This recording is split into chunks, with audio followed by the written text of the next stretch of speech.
guys, so labels, who are they, where do they come from, and why are they stealing our jobs? I need to plan my intros, it would appear. We're going to be talking about labels today because a lot of you talk to me about this sort of thing either on Twitter DMs or on Tumblr, and you kind of just give me a list of like your feelings or what you've been doing with people of different genders, etc, asking me to figure it out for you. Truth be told, I kind of give the same advice to just about everybody, so I thought I would make a video of such advice, and maybe it can help people. There are two sides to this. Labels are important and labels aren't important. Let's start with why labels aren't important. They're restrictive and they can be super confusing. Sometimes you just want to like feel things, as lame as that sounds. You want to be able to think things like, ah, I like this girl, without following that thought with, so am I bi, am I pansexual, does this make me a lesbian now? When did I last like a guy? Maybe I am a lesbian. Or maybe I'm something else entirely. Is there something else? Am I something else? Labels also often come with a little set of stereotypes, which sucks, trust me, I know. And if you don't fit into those stereotypes, you might not feel that you're enough of that label. Like if you're a gay man who isn't flamboyant and doesn't like gay clubs and doesn't have a great sense of fashion, so identifying as gay might be very difficult for you, even though you know that you like men and you know that you like only men, and therefore you are definitely gay. Also, you might not want other people throwing those stereotypes onto you. Like, I'm bisexual, and sometimes people will hear that and just assume that I'm greedy or confused or I want a threesome with you and your boyfriend. I really don't want a threesome with you and your boyfriend. But overall, just trying to find a name for what you're feeling when you're not really sure exactly what you are feeling, it can be difficult and tricky and not enjoyable. So sometimes I recommend that people just ignore labels altogether and just figure out what their feelings are, because labels aren't important. But also, labels are important. Firstly, they do in fact serve a purpose. I've seen a few stories about women who are lesbians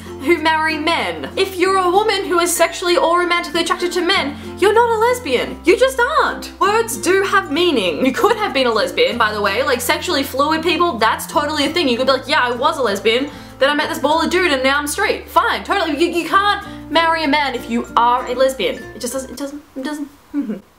It's kind of like if I said I'm straight even though I'm very much attracted to girls. I'm very, very into girls. Girls are great. But I can't say that and then be like, yeah, I'm straight, because I'm not, because I like girls. Secondly, labels can bring some sort of sense. Although it can be stressful and confusing, humans like to put things into little boxes, and it's kind of nice to know which little box you fit into. It comes with the added benefit of knowing exactly which BuzzFeed article to click on for the most hashtag relatable content for you. It's nice knowing where you belong, and if it wasn't nice, then you wouldn't be really stressing about trying to find what your little box is in the first place. So, my advice to those trying to figure out what their label is. First, try not to stress about it. Just feel it out. Feel things and just don't worry about it at the start. Just be like, yep, I'm feeling a thing. It's great. Kiss girls and boys and every gender in between, or have crushes on all of the above. A label that I identified with for ages and still do is sexually fluid. And I think that that's an important thing to remember, that sexuality can be fluid, and so can gender. I'm just trying not to speak too much on gender because I personally don't have experience with it. But gender is fluid as well, so if you're not fitting into boy or girl, just feel free to party in the middle, because that's a thing. That's totally valid. But back to me, because my channel. I used to be straight, and then I was